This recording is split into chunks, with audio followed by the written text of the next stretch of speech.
Ladies and gentlemen, we have two other speakers, very interesting, and opportunities to delve a bit deeper in this topic of the benefits of interfaith dialogue. And as we can see, we've taken it quite deep with some not so easy questions and some that Richard was able to address. Our next speaker, ladies and gentlemen, is a representative from the Pure Land Learning College Association. It's none other than Venerable Wu Ping, and she's going to be sharing the Buddhist perspective on the benefits of interfaith dialogue. Ladies and gentlemen, can we welcome Venerable Wu Ping, please?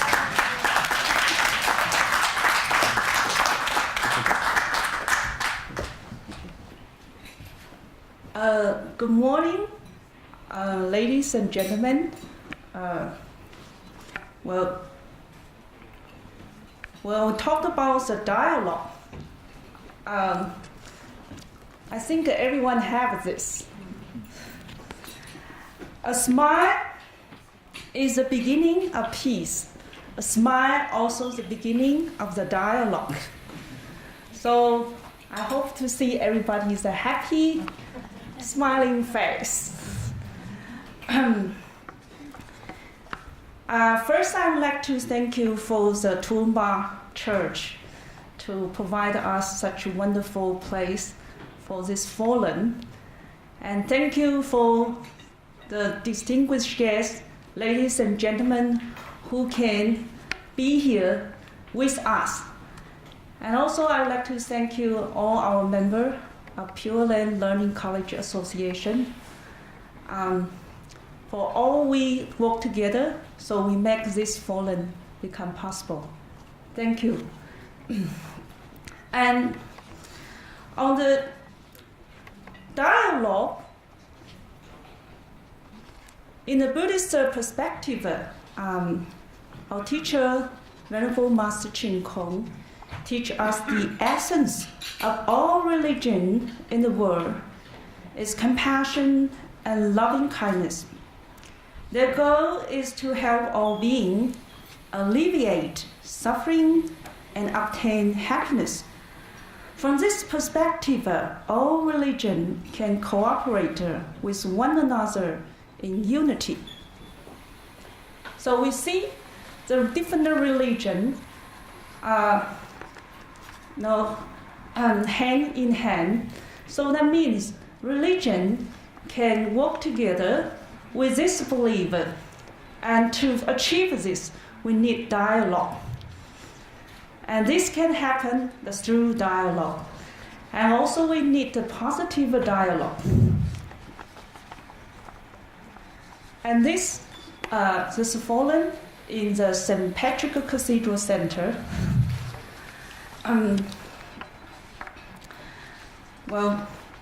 The dialogue allows us to communicate and to understand each other. With dialogue, we can learn more about each other. We begin to accept and respect one another more. Thus, we know how to better care for one another and cooperate with one another. We are one family. To have a happy family member needs to communicate constantly with one another. To have a harmonious community, we need to have a dialogue often with other members of the community. Just like our eyes, our ears, our mouth, and other organs that serve different functions in our body. To work well together, these organs need to dialogue between themselves. Eyes are number one in seeing. Ears are number one in hearing. All organs are number one in their respective function. All the organs will naturally respect each other and care for each other. This way, we have a healthy body. Like the city of Toowoomba, where the citizens of different background, faith, and culture have a frequent dialogue with each other. This way, Toowoomba can be built as a model city of peace and harmony. And that's why we believe so. So we are held annually Forum every year since year 2010. And with this dialogue, we see many friends here. We met in the forum and many other activities. And we participate in each other's activity. And just recently, Reverend Penny just bring their member come to visit our Pure Land Learning College. And we also visit the St. Patrick Church, Anglican Church. So we also visited Baha'i Center. So that is the dialogue, that is communication. The Buddha told us there are the way to establish a harmonious relationship with people, which are four embracing methods. That's through giving, kind words, beneficial acts, and cooperation. Before this, I would like to share you a story from the Buddhist story that that negative dialogue, what kind of result will bring about to us. Once upon a time, there lived a king who was critical ill. The doctor recommended the best way for him is to take lime milk with his prescription medicine for the medicine to be effective. So the king announced if anyone could get the lime's milk, he going to marry his daughter to him, the princess to him. And so a poor man came to the king and said that, I can get the lime milk, but you have to keep your promise. So the king said that, of course, I will. So the poor man, he was very extremely intelligent, and he successfully get the lime milk. With all days exhausting, he rested in the village. And one of the arhat in Buddhism is the very good, is one of the sage in the Buddhism, was slept next to him, and when he was so tired, fall asleep. But this man's the five sense of organ of his body in dispute over the credit where the master was sound asleep, that who was they get the most merit and credit to get the lime milk. So the fifth state, this time the master great successful to get the lime milk.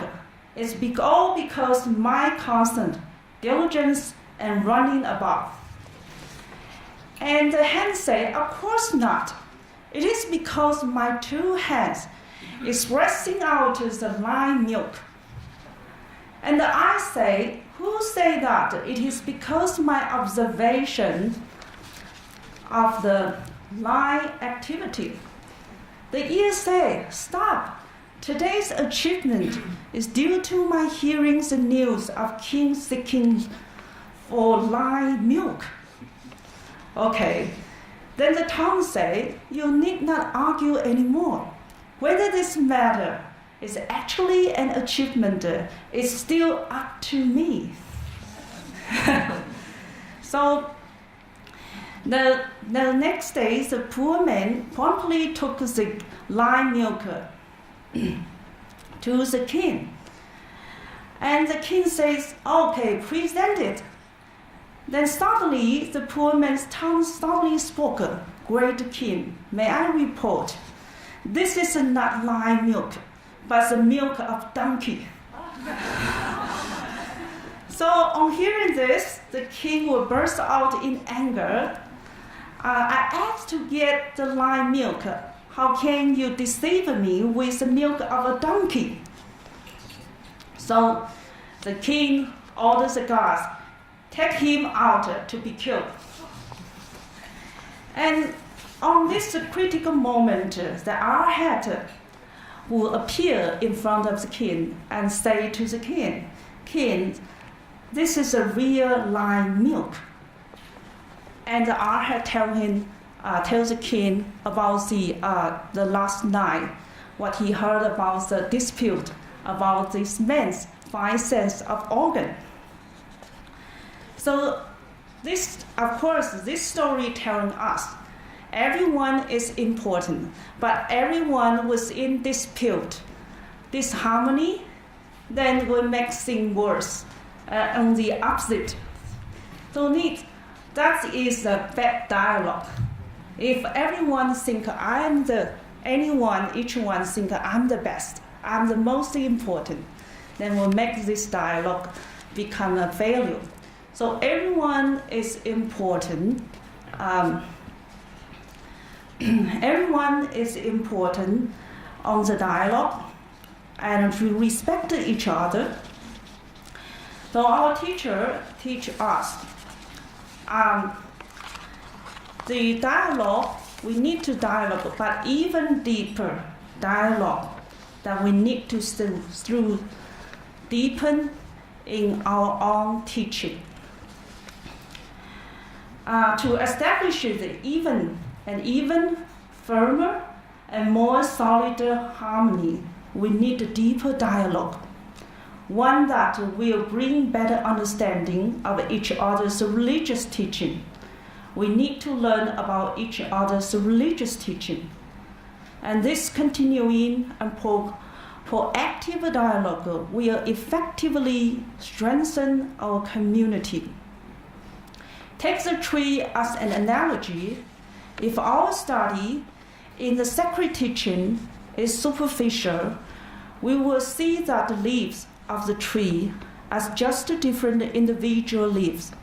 Similarly, we will see others as respective different individuals. But if we delve deeply, we will see many leaves belong on a small branch. Examine it more, and we will see several small branches sprouting from a big branch. A deeper examination will reveal that all branches grow from the same trunk. Eventually, we see the trunk come from one root. Eventually, we will realize that we all different individuals are one. We are even closer than our own family. So we need dialogue. But I think everyone have the same opportunity to express your opinion. But today is only one day. So we cannot provide all the religion come up for the speech. But maybe next time we will have more and more time to provide you. But the afternoon was, we will have the group discussion. Everyone have the same opportunity to express your idea, and we respect all. Everyone have the same opportunity to express your idea, no matter you are in the platform or your audience. You're all free to express your idea, and the time is the same. Everyone equal. So maybe I'm standing here, I'm temporary host. You are guest here, but later you may be the host. So the host and guest can be alternated. Okay, so everyone are one. Everyone is the host. Everyone is guest.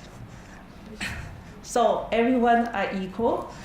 And so with this way, we have no quarreling, no fighting, and our dialogue will be positive. Why we need the dialogue? I don't know how much time I left, sorry. But I just, lastly, I would like to say that good dialogue that is ours through the sincerity and respect. And our study for our sacred teaching also need to ours through the sincerity and respect. So we can really understand the true meaning of the teaching. Like in our Buddhism, they teach us that revealing the sage and the virtue. Be benevolent,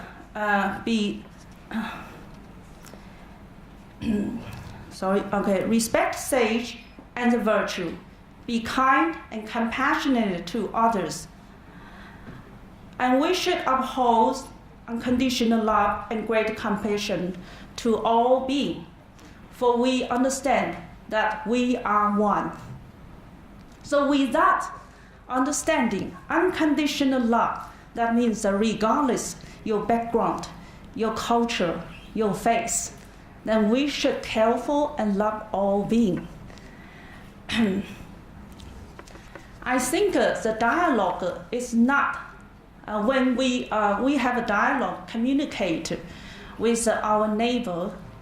For example, I'm new here, I visit my neighbor, I will send a gift to introduce myself.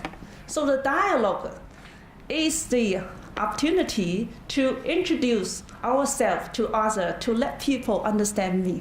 It is not to change your family name or your family costume or your family tradition, your family habit. You don't need. Just try to understand who you are. Nobody needs to change themselves. Just learn to understand and accept. Just like we understand, try to understand our neighbor. So with this way, we can have a better understanding and better cooperation and caring for each other. And without understanding, without the dialogue, then we close the door. And when something happens, like I said, there are many aged people who die in their house where nobody knows. But if we have the dialogue, have communication, and this will not happen. So dialogue is to help us to understand each other, to help each other, and care for each other. That is the benefit for dialogue, and we need dialogue. Nobody needs to change from the dialogue. Just simply, I'm here to introduce myself. Like the logo there, maybe people will wonder, what is the logo mean? They have the lotus which represent our mind, should us pure and equal. Our body and mind should us pure as the lotus flower. And so the circle, which means the wonderful, the perfect. We all work together, hand in hand, to make things and make this world even perfect. And in the middle is the Amitabha, which represents infinite life, infinite happiness, and infinite wisdom. We wish everyone have infinite happiness and wisdom. And through that understanding, then you will not think that logo, what is the logo mean? The awkward, or what is the meaning? So through that is try to understand, realize. And it's just like that. We all look different face. But when through the dialogue we understand, we have the same love, as a mother have same love for their children, as father have same love for their whole family, and teacher have same love for their students. So we find out we all are human. We all have the universal love and compassion for all. Then we will find out we are the same. So we can walk in hand. That's what we believe. Thank you. Thank you, Hamid. We'd like to stay stations for 5 minutes. Does anybody have a question on the Buddhist perspective or a comment we made? This would be a good time. We have maybe time for maybe one or maybe two, and another time later on we will have a discussion. Anyone? Yes, Dorothy. It's not a question so much as a comment. I just feel that the Buddhists really live what what Venerable Wu Ping has been saying. They are wonderful, and I would like to give them my thanks for their help when my husband was sick. Thank you very much. You're lovely. Thank you.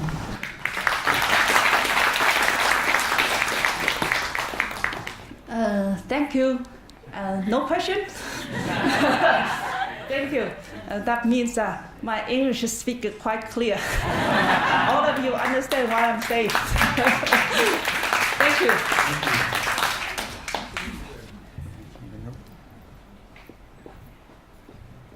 Next, ladies and gentlemen, I have the pleasure to introduce our third and final speaker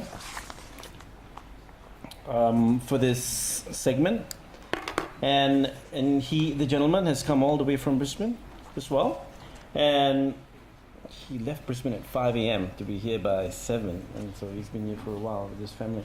The benefits of interfaith dialogue from the Islamic Sufi perspective. Can we put our hands together to welcome Mr. Arsalan, Mozaffari, Falarti, representative of the Shahi Sufi order. Sir.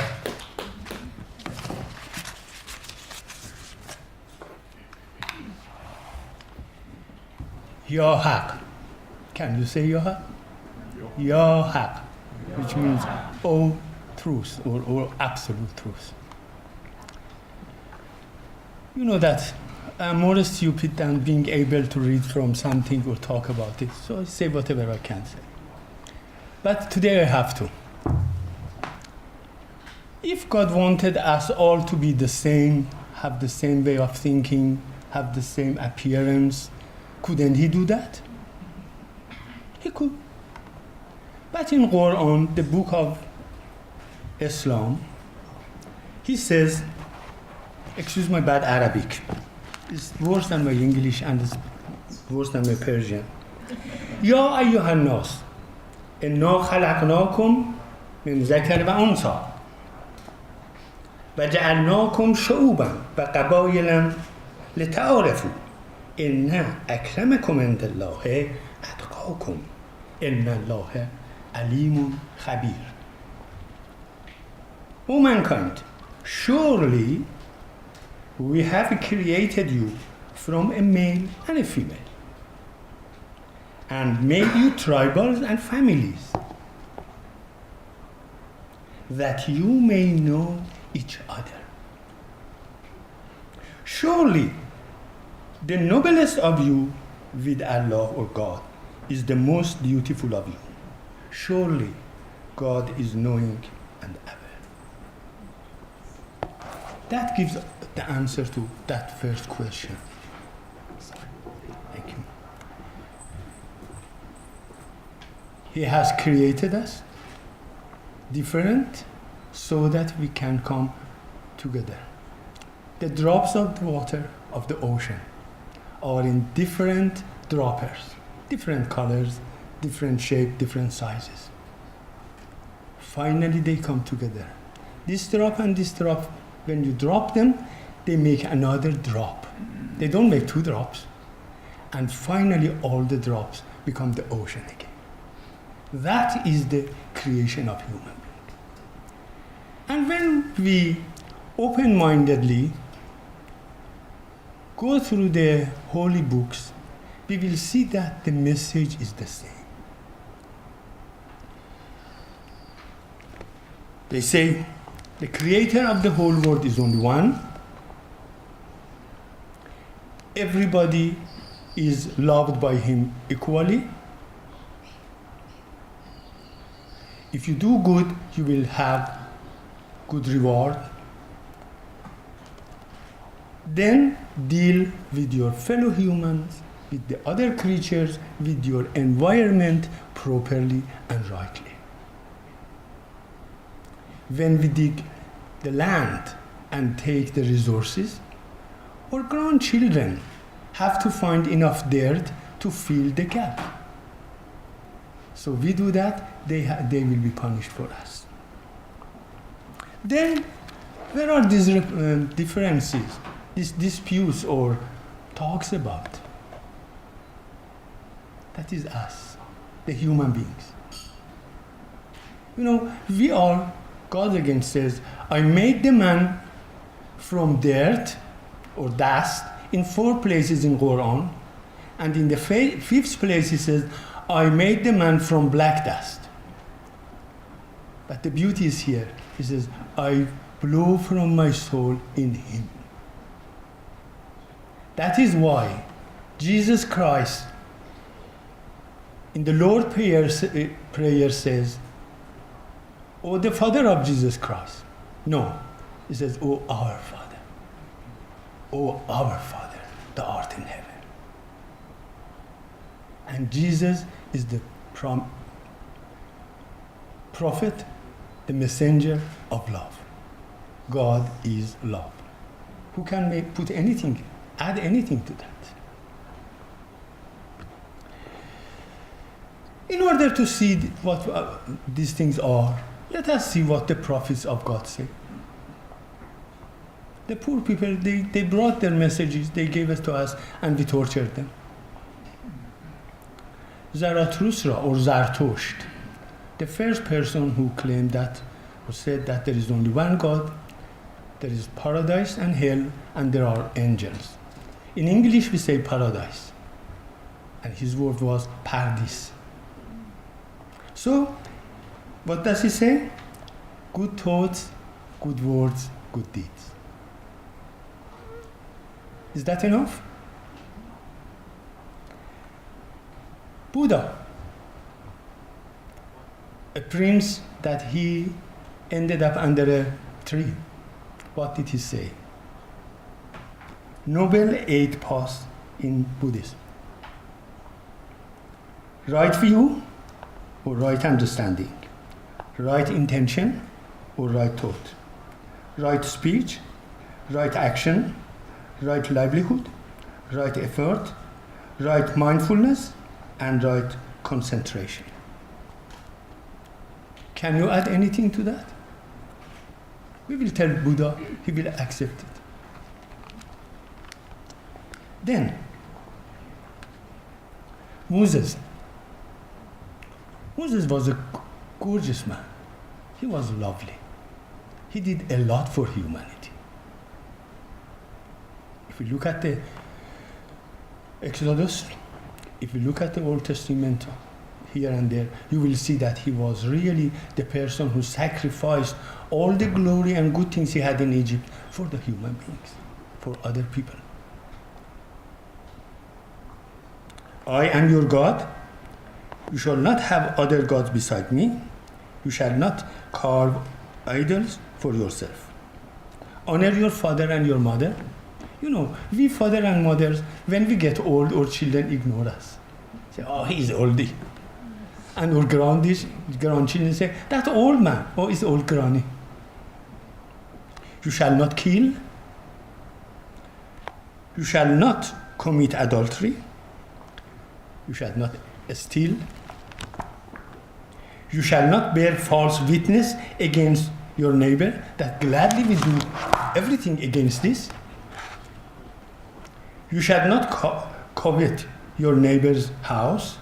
And in the book of Exodus, chapter 34, the Lord merciful and gracious God, show anger, slow anger, and rich in kindness and fidelity. Slow in anger. Jesus said God is love. And Moses said, slow in anger and great in another place, God said to Moses, if you do something bad, your 3 generations will pay for that. You do good, 100 generations will receive their prize. That's a good deal. Jesus, the Christ. First of all, I tell you, in Quran, God has given 4 different titles to 4 of his messengers. Abraham, Khalilullah. Moses, Kalimullah. Isa, Ruhullah. and Muhammad, prophet or messenger of God. Abraham, Khalilullah. Abraham is the friend of God. Moses, Kalimullah. Moses was the person who was talking to God directly. Isa, Ruhullah. When you read the Gospels, and after that, please, I beg you, read the Quran. Surah Maryam, the chapter about Mary, the Lord Mother. See how beautifully it is talked about. How beautifully Islam is defending Mary from being accused of doing something wrong. And how it is explained how Jesus is come to existence. And God blew up his own spirit in him. That is why he's called Ruhullah, the soul of God. Isn't my son my soul? That is why our Christian sisters and brothers, they say, Jesus is Son of God. And the Jesus, when he gave us the Lord prayers, he said, "O our Father." He shared his uniqueness with all of us. What a great position he gave us. He says the same thing. He confirms again what it is said in the Exodus and in all other saying. And if you read the story of the Good Samaritan, you will see how he is talking about the relation of people. And finally, Muhammad.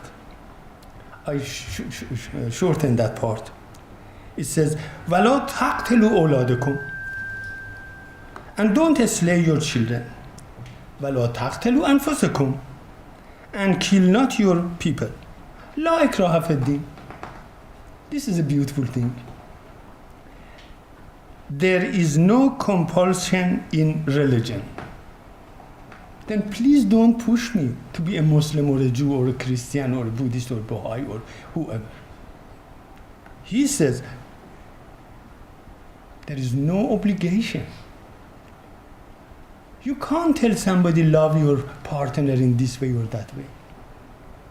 Relation of creature and God is based on love. I speak in Farsi language to my partner. You speak in English. The other one speaks in Hebrew. The next one speaks in Arabic. And finally somebody else speaks in Swedish. All of that is taking the contents of our heart and put it in the feet, at the feet of our beloved. So, when a person claims that is an atheist, when you listen to their words, the way they action, they are putting their heart over it. Then there is no compulsion in religion. Jesus did not asking the person, are you following me? Do you believe in me? So that I may heal you or not? No. He was giving it. He was healing. Even when the time they went to kill him, to arrest him and to put him on the cross, when Simon the Zealous, I believe, drew his sword and cut the ear of the servants of the great scholar or rabbi, he picked the ear, put it back there, healed it. Do we do the same thing? Anyway, so when we look at these things, when we look at this way of action, thank you. When we look at this action, we will see that we are created different. We are created with different appearance, different way of feeling, different way of explaining our hearts, but we are the same thing. To finish, I have to ask a beautiful and young lady to come here and recite a poem from a poet from Isfahan. And you know, Isfahan is the most important city in the world to me.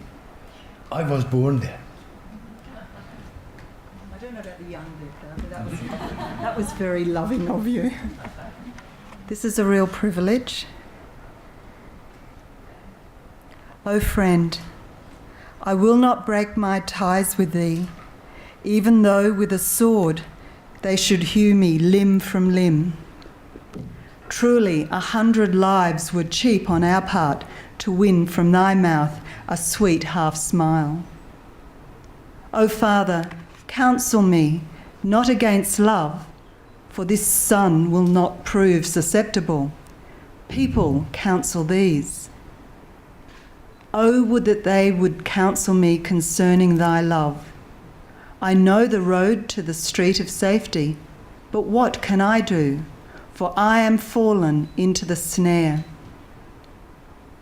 In the church I said to a Christian charmer of hearts, O thou in whose net the heart is captive, O thou to the warp of whose girdle each hair tip of mine is separately attached. How long wilt thou fail to find the way to the divine unity? How long wilt thou impose on the one the shame of the Trinity? How can it be right to name the one true God, Father, Son, and Holy Ghost? She parted her sweet lips and said to me, while with sweet laughter she poured sugar from her mouth, if thou art aware of the secret of the divine unity, do not cast on us the stigma of infidelity. In 3 mirrors the eternal beauty cast a ray from his effulgent countenance. Silk does not become 3 things if thou callest it satin, brocade, and damask. Whilst we were thus speaking, this chant rose up beside us from the church bell. He is one, and there is naught but he. There is no God save him alone.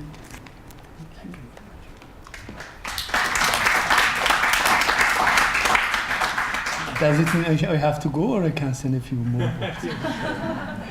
This poet is Hatef, about, I think, 4 centuries ago. This poem, he visited a Zoroastrian.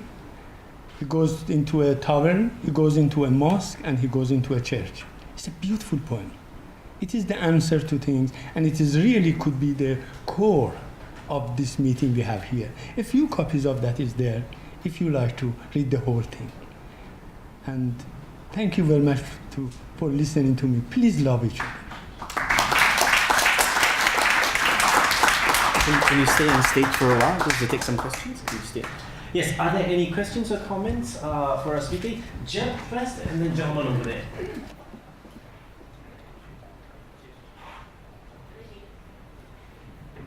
I've been thinking a lot about the comment that the Lord Attorney General, we now have nobility, and made a few days ago about a person having a right to be a bigot. And you know, I think there's a certain truth in this. I think people have a right to be bigoted and stupid and idiotic. And this may sound strange, but I think I have a right in a liberal democracy to be insulted by people. And I thought to myself as I was thinking about today, if I got too bob for every time somebody told me I was going to end up in God's eternal barbecue, I'd be pretty well off now. Because there are people like this. And why I think about this, I was out in the bush a number of years ago, and when Pauline Hanson came up, and people started saying to me, you know, she's saying what I've been thinking. Now, you take the country of Yugoslavia that used to exist, political correctness pushed down the bigotry in people. And as soon as Tito died, all the demons came up, and the whole country fell apart. What I'm saying is, I think the greatest protection of religion and religious dialogue is a truly liberal, democratic society, which really puts the emphasis on individual rights. I don't know whether you kept up with the Egyptian situation, but when the Islamic Brotherhood got in control, in their constitution, individuals didn't have rights. You only had a right as a member of either Christian or Islamic religion, which meant that people as individuals didn't have rights. And I think really what you said about the individual choosing, it's very important that we're allowed to choose. Religion can make hypocrites of people as a minister. I found it very interesting. I was educated, 8 years to go to theological training and everything, and I came out with all the answers. Now I have all the questions. And what really was frustrating is none of my people believed what I was taught to tell you. And what amazed me as I got to know older people, when they trusted me, they said, I don't really believe that. And I found some of the older people weren't sure about life after death or even the existence of God. It was very interesting. And what I'm saying is that we have to have a society that's open, where people can come out with what's in their hearts, and we can respect them enough to accept what they share. Was that a question or an answer or a mixture of question and answer or all of that? I think that was a sermon. We're going to have the next question or comment. Thank you very much. Before I said, I do wonder whether, I'm not too sure whether George Brandis should have said that, to be honest. I think it's pretty terrible that a political leader says that people have rights to be bigots in our era. I know what he's saying, I agree with you on that, but surely he should have said, if you're giving a right to be a bigot, you have a responsibility not to be. And that should have been a sort of really statement. I thought, I'm a Sydney Swans fan, but that's not really the issue, but I thought that Adam Goode's response when there was racism in the crowd last year in a match, and he stood up against that, was fantastic, and that's what we should be doing, and that's what George Brandis and Tony Abbott should be doing, and not leading us back into the dark ages. Which brings us back to the dark ages, because often I think the dialogue, especially not least between Christians and Muslims, I feel takes place on a very external and dogmatic level and organisational level. I'm just bowled over by the beauty of your expression and the poetry and the love and compassion and the way in which you've taken us just a little bit, I feel, into a deeper level of what all the great religions are about. And I'd like to really thank you for that and hope that you will speak and share more with us in the future, because that was just fantastic. I wonder whether or not, as a Sufi, you feel that sometimes the mystical traditions within Islam are not heard sufficiently. This is my feeling within Christianity, and that maybe we're gradually learning that it's only when we tap this level, the level of poetry and of art and of the inner life of the soul, when we connect on that level, then we really will move forward, and that we should be doing what you did today, sharing these great wondrous treasures that are in all the great traditions that are buried beneath dogma and all the other organisational stuff that usually takes the attention of the media and even in interfaith dialogue. Thank you. Well, what can I say? But, Sadi, the very famous poet of 7th century Islamic, which is about 7 or 8 centuries ago, he has a poem which is the foundation of human rights of UNICEF. I have a translation of that there, but I recite the Persian for you. So if you don't understand it, go and learn Farsi.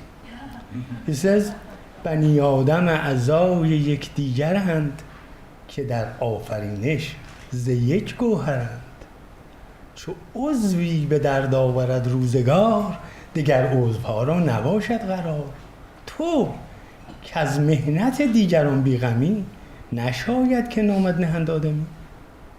He says, بنی آدم اعضای یکدیگر. The human beings are the limbs of a body. That their creation is from one diamond or precious. When one limb gets a pain or sickness, all the other limbs also feel it and become in pain. If you are not bothered by the sorrows and grief of others, we can't call you human being. That is what Sadi says. We have a copy of that there. But, my dear, I was a very lazy and stupid student. So I studied maths and I became an engineer. That was the easiest thing to do. In the maths, we have geometry. In geometry, we have circle. The circle is the point that the compass's needle stands and the pencil draws the line. Dot means nothing. It has no width, no length, no height or thickness. It means dot is nothing. But dots exist because we see them. The center is one. There is only one. But on the circumferences, there are billions and billions. We are not the center. I talk about myself. I think I am the center point. No, darling. We are all one of the points on this circle. If I am not there, the circle is not complete. It's broken. But in reality, my existence is not more or less than the other one next to that. Look at all the prophets of God. They left this world. They went where they came from. If God wanted any difference between us, something else would have happened. Thank you.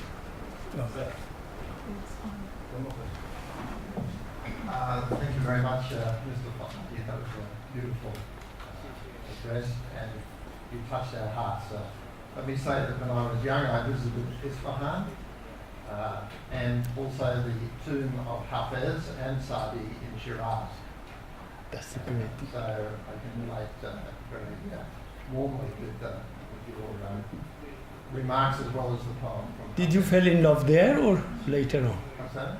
Did you get in love with your darling here or there after you saw the tomb of Hafez? I visited the tomb of Hafez in Shiraz when I was about 22 years of age. Hafez is great.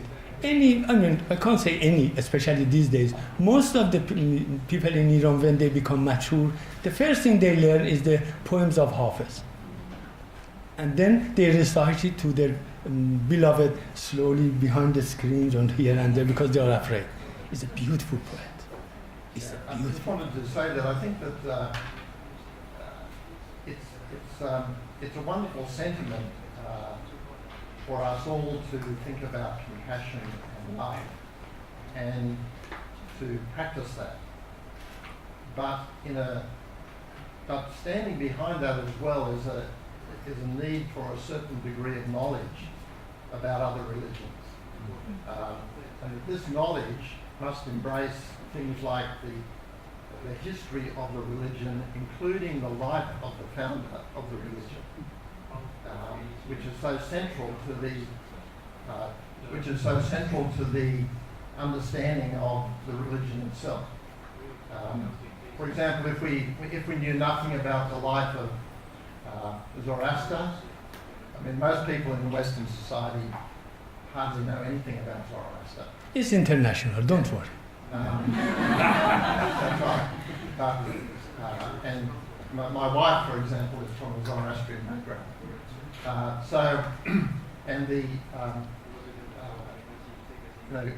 Many Christians know very little about the life of Muhammad and the sufferings that he went through. Do they know enough about the life of Jesus? Yes. Many Christians don't know enough about the life of Jesus either. But one of the so the life of the founders of the great religions is also very important, because then when we see the life of the founders of the religions, then we can appreciate the essential unity of the prophets. Also, if we know something about the history of the religions, we can see how they evolved, the context in which they evolved, and the response of those prophets to the needs and requirements of the age in which they appeared. And so that's what I would like to commend. When we hear a speaker such as Mr. Falarti, then we we sort of enter a little bit more into the spirit of the religion. And that spirit is the thing that really touches our hearts. And that comes from more a study not only of the teachings of the religion, but also the life, the sacrifices, and the meaning of that religion in the life of the people, particularly as it relates to the requirements of the age in which they appear. Thank you. You know, those people, whoever they were and whatever we call them, they were given a message, the core. We people, based on our selfishness, ego, desires, expectations, this and that, started to net something around it, a crest around it. And by time it became bigger and bigger and bigger. And then we misguided ourselves. When we want to see what Jesus says, read the Bible, read the New Testament, see what he did. When you want to know those things about Muhammad, about Moses, about Zarathustra, about all of them, we people are going a wrong way. Those people didn't go the wrong way. And the best thing, as you said, is this. We should have really listening to our hearts, not let the thinking of our minds decide. That is why Jesus said, don't judge. Because our mind, according to the time, circumstances, situation, and a lot of other things, decides. Our heart doesn't. When there is a fire, all of us run away. But when you see a little child is creeping towards the fire, you jump and save the child, even though you burn your hand. This is the action of your heart. The first one was the command of your mind. Listen to your heart. When I'm a very bad person, I tell you. So many people don't like me. When I answer the telephone, I say, Janam. Janam means, yes, my darling. Somebody told me, why do you say that? I said, because I'm a bad person and I know the person on the other side of the line wants to be grumpy against me. When I say, yes, darling, he will calm down. Do this to each other. Thank you. On that note, he deserves a round of applause.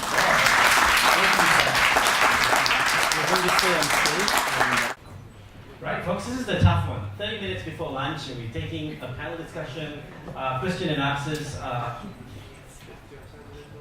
on any of the topics or any of the issues that may have surfaced in the last hour and a half or so.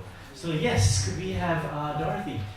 If you'd like to address a question to one, two, or all the speakers? To all the speakers.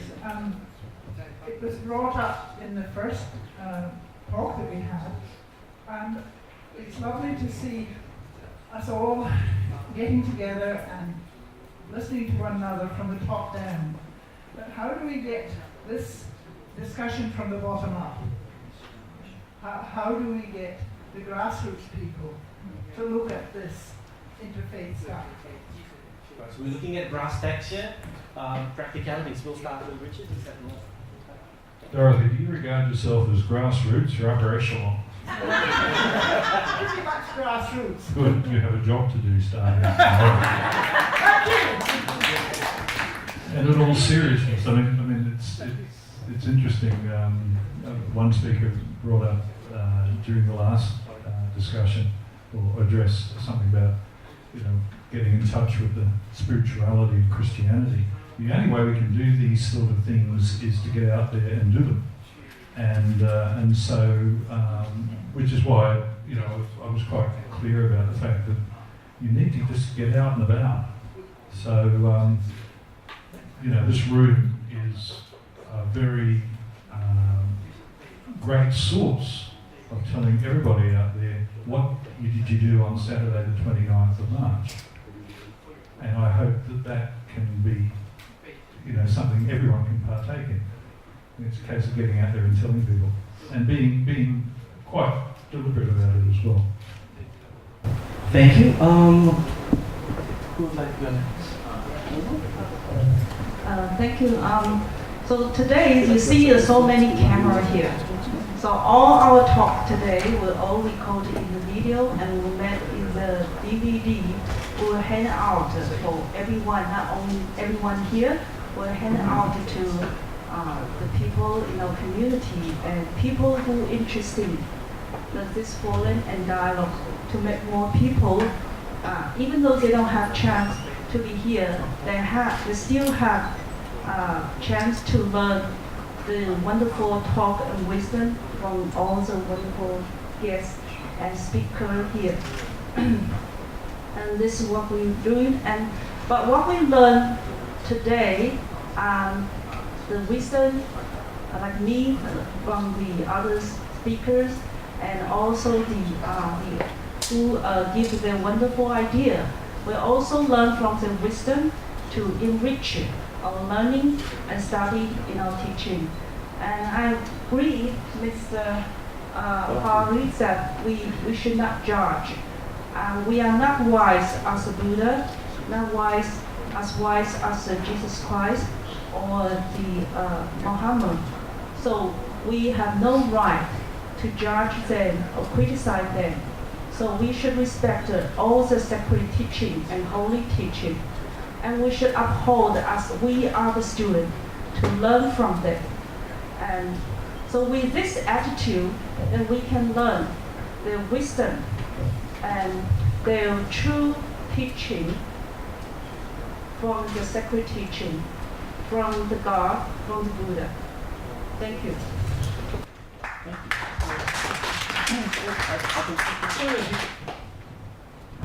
If you think you can change the world or the people, it's impossible. Don't worry. But, the problem with us is this. We say, I'm the right person and all the authorities belongs to me. So I do accept you to come in, come join me. It's not the right way. If we go to each other and we say, I am like you, let us get together, 2 drops, join and make a bigger drop. Change yourself and you will change the world. That is all. Okay, I guess I'll add something to that, and maybe I get some responses. My experience in this particular area tells me that there may be 4 or 5 types of, just breaking it down into biteable or chewable chunks, There's the dialogue of relationship, right? I'm your friend, and we don't talk about religion, but through my behavior, you see what a Muslim might be, and not through my behavior, through modeling, yeah? There's the dialogue of theology. You see that all the time in the academia, in people talking about the nuts and bolts of stuff. There's the dialogue of action, right? We all have the problem of crime in our neighborhood. We have environmental degradation. We have climate change, global warming. And regardless of faith, we work together towards the good of humanity. There's the dialogue of experience, and that's a tough one. Can we experience prayer in a way that the person of that other faith experiences it? So there are different layers in which, and different ways of accessing it. And maybe we can have some comments or people sharing experiences later on how might some of these things play out at the grassroots level, right? Whether it's friendship, theology, action, or experience. And how do we create that safe space? There's a lot of fear going around. I don't feel comfortable, I'm scared, I'm fearful. Mr. Falarti talked about, don't worry, come in. The reverse of what he's trying to say is that people are anxious, right? People ask, what is this fear? Maybe we need to understand that. So I'm just putting it out there. There may be comments coming in from anyone to respond to some of these things. But there are people who have been working at grassroots level for quite a long time out there. And so feel free to comment. Next question or comment, please. Thank you. Nura. Thank you. Is it working? Okay. Sorry. I also wanted to thank all the speakers very much. You just brought up the essence of religions. You pulled it together, and that was excellent. When we are asking how do we start the work from the grassroots, The answer that comes to me is, as it was mentioned, start from myself. And my question for myself, and if I may humbly put it to everybody, am I a person that I can look at people without prejudices? Because to me, the greatest obstacle is that we come here, we talk about love, we talk about unity, we talk about coming together. But what do I think really in my heart? When I look at a person from a different religion, from a different nationality, what is the first thought that comes to my mind? Is it that the others and me, or is it that we? I think we gotta start from here and get rid of the obstacles. I don't think we should advise each other. I think we should start from ourselves. We have no control over anybody's domain but ourselves. So to me, it starts with me really, truly practicing that essence of love that has been said in every religion. So my question for all of us is, am I the other in your mind? Am I the Persian woman who has dark skin, has a big mouth, is from a different religion? What do you think of me? I have a beautiful smile. I mean, honestly, when I look at every one of you, what is the first thought that comes to my mind? Do I love you? Or immediately say, oh, how am I going to answer? How am I going? This is the essence. Let's be realistic. Let's think about how I think about others now, how the others think of me. What did President Kennedy say? Ask not. You know the rest of it. Thank you. Someone more of a comment, question? Yes, someone over there. And if we'd like to say anything else, just let me know. You would like to respond? Yes, yes. First of all, you're not just a Persian, blah, blah, blah. When Cyrus the Great, his name is in the book of Esther and also Daniel,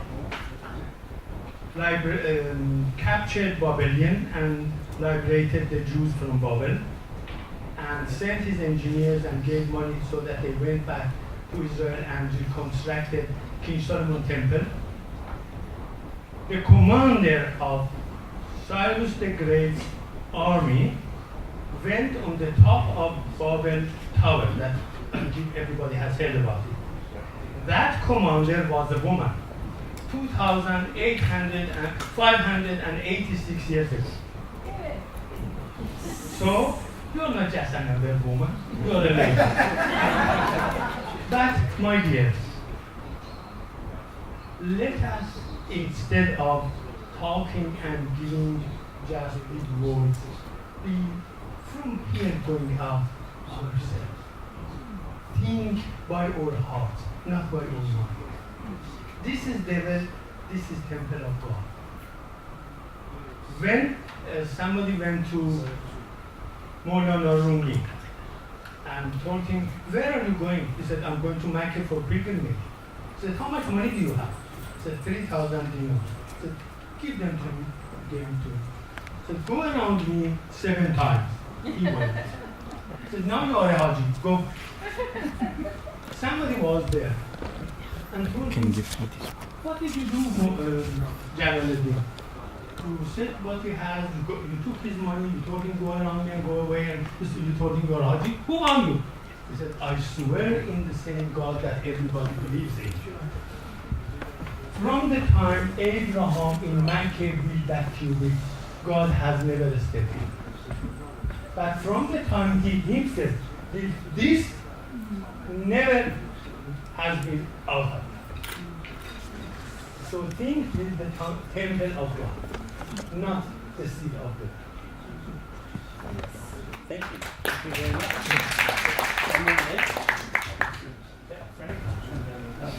I think a lot of us learned about Narcissus at school. Narcissus was a Greek character who looked at his reflection in a stream and fell in love with it, and he was totally taken over by love of himself. And I think we all have a bit of that narcissism in ourselves, but that's where the word comes from. And the religions themselves tend to be narcissistic. They look at themselves, they fall in love with themselves, and they're not able to see their own faults. And it strikes me that it would be very helpful if we could tell each other. Often we can't see our own faults, and it helps if other people could tell us without causing offence. Now, how do we do this? I think this is one of the main problems, that it's difficult to tell people about their faults without causing offence. Okay, we've got one. Maybe we'll take a few and then maybe some responses. The lady with the microphone. Hi. Okay, so we're talking about that we have to start within ourselves. What happens after that? Like, how then do we, with you were mentioning about how each faith wants to work for social justice, working for the community. How, as here, how do we approach that? Working within ourselves, but to do that outside as a group. It's all well and good to talk about, yes, I have love of God and everything, but how do we utilise that to make a commitment to our community to help social justice, economic growth, and like youth and everything. So how do we do that? No, I'm saying like how. Because I can answer you, but I have to wait. So how as your as faith leaders, how will you start to create that? Okay, we've got somebody who would like to respond. Maybe we'll have Richard first, and then the Venerable there would like to maybe have a response. Yes, go ahead. I've been musing on what everyone's been saying, and certainly it's not. It's something which I could start with a very simple question. Are you all excited about being here today? If you're not excited, please stand. You're not excited about being here today? You came under sufferance? Someone forced you? Because I believe in this, but Yeah. I'm not excited. You're not, well, let's put it this way. Okay, we'll leave it at that and hang that up there. Jonathan, you're not looking too happy. Well, no, actually, I'm with you on this. I'm not very excited. I'm a bit tired this week, so to be honest, I'm just being honest. And I'm in solidarity with Nura. I think for me, it's like it's becoming more and more just part of what I do. Okay. So I'm with friends, but it's not. So it's now part of your being. Yeah, it's not because I'm sort of. Yeah. Why I say that is sometimes if you want to sell the message of what happens today is that you go out and you say, well, I went to this thing and this the discussion, the interaction, all that sort of thing pleased me, or it really moved me or changed me. When it gets translated into social justice issues and those sorts of things, it's well worth looking for our own tradition as to what our tradition says about certain issues and being willing to put our voice forward on those issues. So that may mean if there's a public meeting, be part of it. If there's a project going, see if you or a representative of your tradition can get into it. I mean, it means that, we get out of our comfort zone and go and do something. And that's an important thing. People from different traditions have got into these areas because they have decided that they need to do something. And they've gathered people as they've done it because people have looked at what they do and have wanted to join them. That's really how the Christian church began. People saw the need and they responded to it. And along the way they're saying, well, Jesus did something for me. I heard what he said, or he healed me, or something like that. But at the same time, they then started to say, what about caring for the widows? What about caring for those who are less fortunate? How do we do that? That's how it begins. But it means a lot of people have to get out of their comfort zone sometimes in order to achieve something. Thank you. We might take a couple of comments and then we'll invite the panel to maybe make another comment or response. We've got Kim and then the lady on this side of the room, and then we'll go back that side. Kim.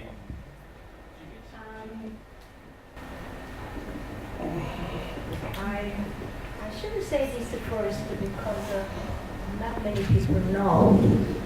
Quakers do not have a creed or doctrines or rituals. And some people say, what do you have? Well, we are based on Christian, of course, our faith and practice. I think George Fox, he was one of the early leaders, said, there's hope God in every person. I think once you somehow agree or try to live according to that, it is very difficult to kill other person because there of God in every person, and I suppose that's one of the reasons why Quakers do not believe in killing, so we refuse and join the war. I think another thing is what Jeff said, that when the society put some kind of lid on, so people cannot express, and then suddenly lid off, then whole bad things come off. I think that's something perhaps we have to live with it to a degree, but then we do try to respect other people's opinion, then maybe we don't have to say such bad things about other people.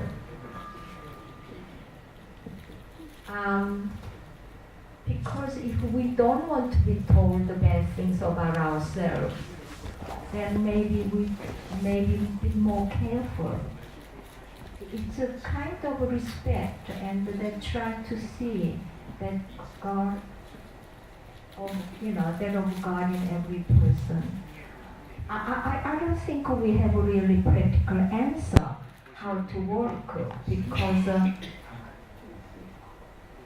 it is really very, very difficult issues that how we want to involve people who are not interested in or already who has a set of a mind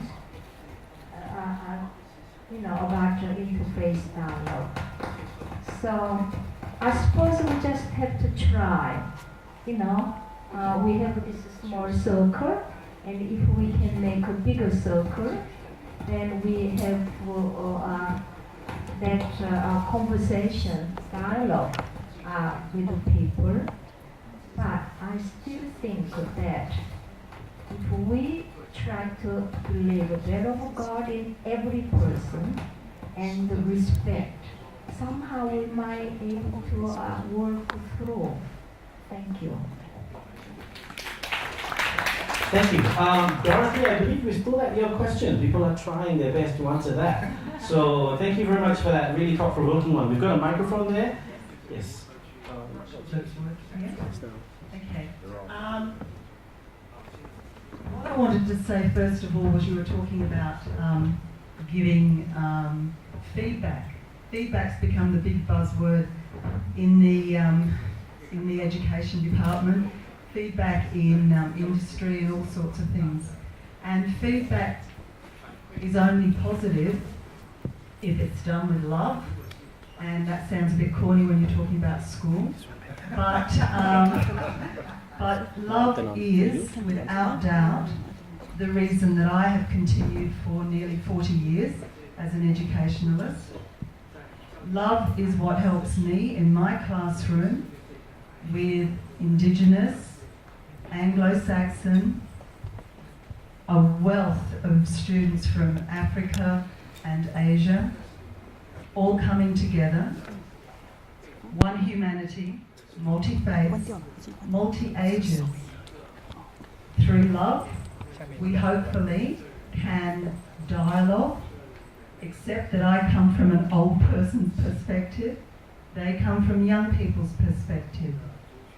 I think the gift all of us can give, depending on whatever our faith tradition or non-faith tradition is that essence of love, acceptance, safety, and a belief that each individual has something of worth to offer. And I believe that's what the faith traditions that we've been talking about today instill as their core. And I agree that it is heart over head. And we live in a society where head is seen to be of more importance. As an educationalist, it's hard for me to justify spending 10 minutes a day on active mindfulness in a maths class, just sitting and being and accepting one another, and then getting on with my maths class. But the results of that have been outstanding for me personally as a teacher, and I believe for my students. So thank you.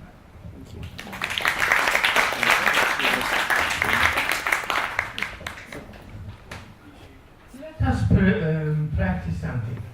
Please sit like this. Put your right hand on your left knee. Left hand on the wrist of your right hand. And head like this. What does this mean? What is the meaning of that? That means my head is the slave of my heart. My left hand is closer to my heart, holds the wrist of my right hand. My heart controls the decisions of my right hand, of my brain. My right hand is on the knee of my left foot. When we want to start walking, we go with our left foot. So my right hand, the wisdom directed by love, is controlling my actions. We always say the people. How do the people do? How can we train the people? How can we teach the people? Darlings, my beloved. من اگر نیکم اگر بد تو برو خود را باش که گناه دیگری بر تو نخواهند نوشت. If I am good or I am bad, mind your own job. They don't write my sins on your book. Hafiz said that. Hafiz, the great poet. Darling, my beloved, my friend, please start from yourself. We cannot change the world, but do this. Left hand, hold the wrist. The right hand, hold the left foot. That is the beginning. That is best. Thank you, sir. Gentleman over there, you've got a microphone. Hello, good morning to everyone. My name is Muhammad Rusli. I'm from Islamic Interfaith Multicultural Community of Toowoomba. And I have a question for the speakers this morning. It attracted me from Richard's briefing this morning. He was saying that some of his people within their community or society are against him coming to attend this forum. Perhaps, Richard, you can share with us how to overcome such a problem, and maybe the other speakers also can share within their own experience. Thank you. Right. Here's one we prepared earlier, informal microphone. I think sometimes it's really just a matter of talking it over. I mean, a friend of mine once invited me to lunch to grill me about my theological stance on a few things, just to see if I was, as Christian as that person thought I should be. And it really does boil down to just quietly and respectfully explaining what goes on. But recognising that person's context is different to mine. So it's a case of just doing that quietly, and also emphasising what in fact one does believe. I think that's knowing yourself is probably the most important thing. But yeah, it's just a quiet persistence, as a lot of things are, to be honest.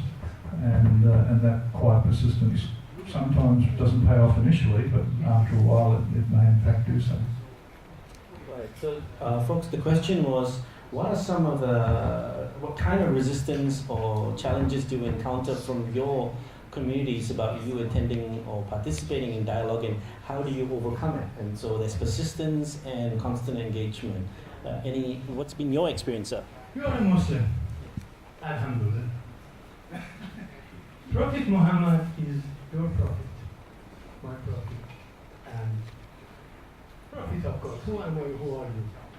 We are another creature, another dot on the circumference. Have you been to my camp?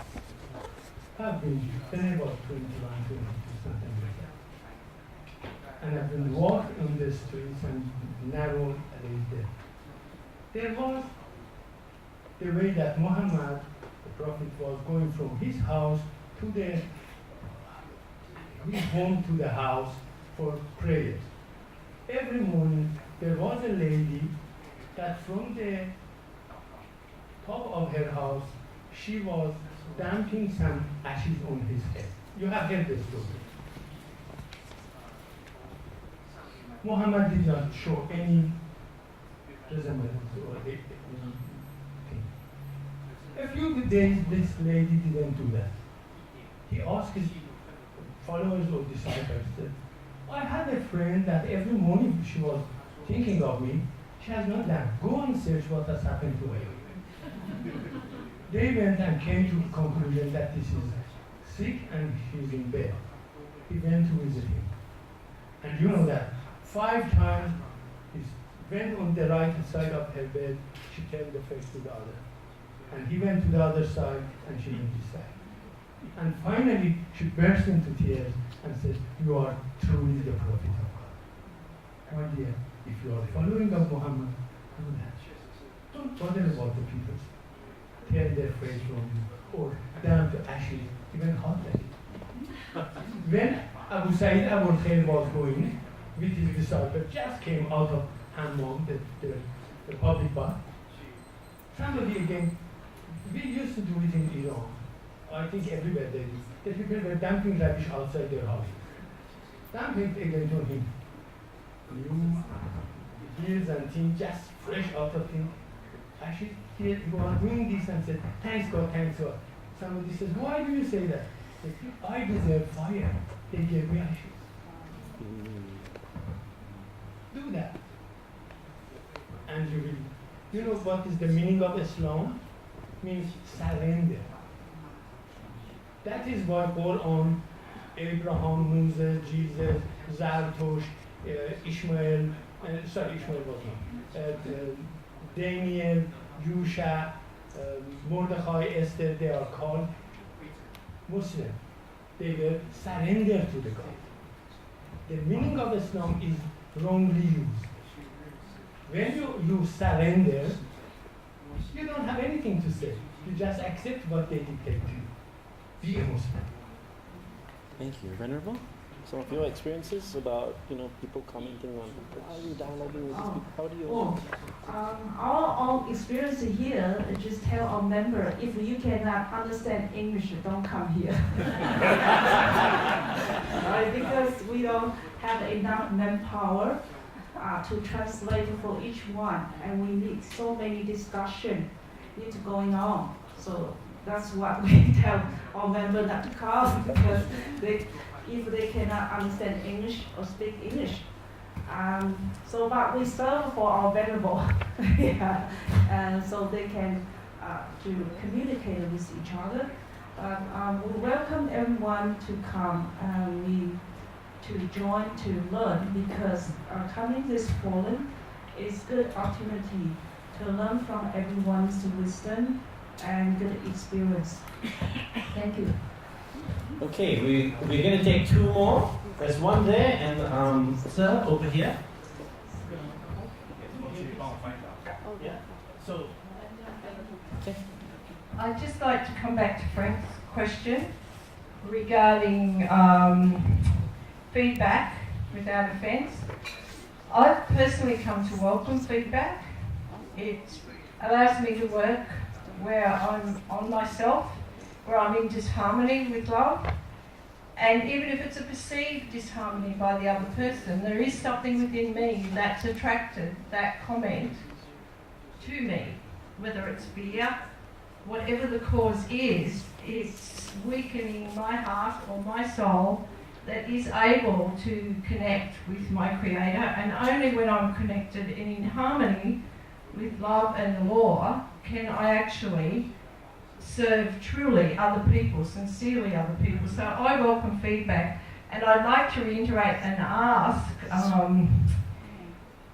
all of you what you see you can do to sit down with each other and honestly, just on history, take some responsibility perhaps for the forebears of each religion that has brought disharmony against the others. Is it possible to look where we've been in disharmony with love with each other? Thank you. Okay, we'll take one more and then I'll ask a final response from the panel and then we'll go off for lunch. Because my English is not too fluent, so I would like to ask my brother who came to translate for me. 我就是想回答一下这位女士她的那个问题。OK， 那牧师呢非常高兴能够参加这个论坛，已经好几次了。那牧师就是体会哦，我们大家就是都在学习各种的宗教。那我们学习宗教呢，要把这个各个宗教的宗旨，要把它真正的找到。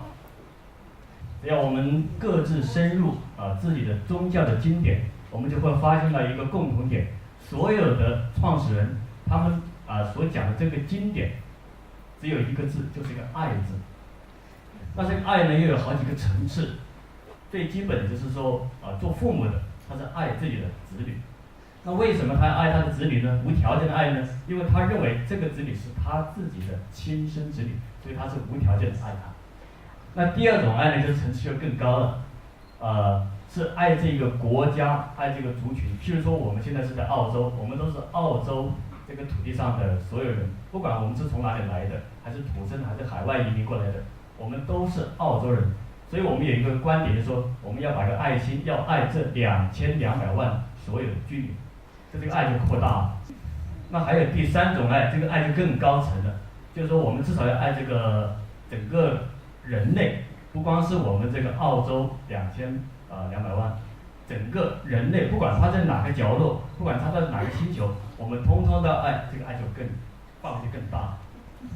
那无论是上帝，还是穆罕默德，还是耶稣基督，还是圣母玛利亚，还有这个佛教的创始人释迦牟尼佛，他教我们呢，我们不但要爱人，要爱所有的植物、动物、矿物、山河大地，他们呢，因为跟我们都是一体的，所以我们对他们通通的爱，这个爱的层次就是最高层次。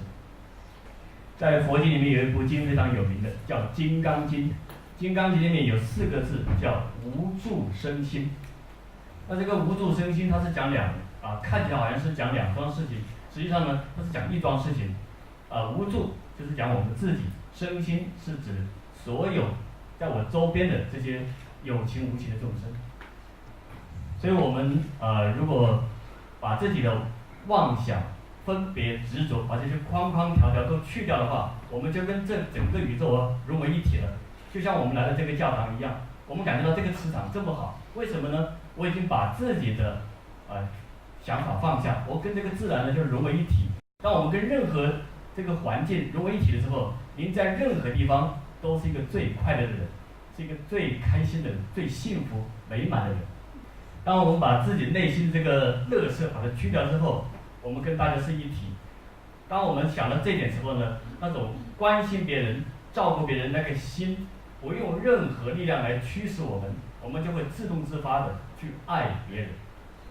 所以我们在这会就是无声在这会就是总结，我们要把这个爱呢要扩大。那一切这些圣贤教导我们，就是把心量拓宽。我们心量越宽，我们生活的空间也就越大。那我们的幸福的那个满意的程度也就会更高一个层次。那最后一点，我们如何把自己的爱由父母的爱提升到最后法身这种无缘就是没有条件的爱呢？就是要回归到教育，要不断的深入各自宗教的经典。当我们深入到自己的经典到极处、到顶端的时候，我们才发现原来各个宗教都是相通的，都是一点的，就好像我们那个手一样，5根手指，看到好像是5根手指，实际上到了最后呢，我们看那个手掌，原来它都是相通的，它全部都是通的，跟我们整个身体原来是一体的。所以悟生是非常的欢喜，每次都能够参加这个论坛，能够跟这些跟诸位大德在一起学习，悟生受益很大。那悟生呢非常感谢大家，也谢谢主持人，谢谢这边的教堂的负责人，谢谢阿弥陀佛。Venerable Shen want to say that he learned a lot from all of you, and he want to thank you all of you, and thank you. Thank you very much. I'm going to end the session because it's lunchtime now and we are going to actually come back after lunch. But before I finish the session, maybe I can have some final words of advice or words of comments from the panel. Bearing in mind that in the afternoon it's going to be even more exciting because we're going to break up into smaller groups and we're going to be exploring issues with regards to gaps. You know, best practices in interfaith dialogue, exactly up the alley that you were asking, Dorothy. Where do we go next? You know, opportunities, challenges that exist or that are in our way.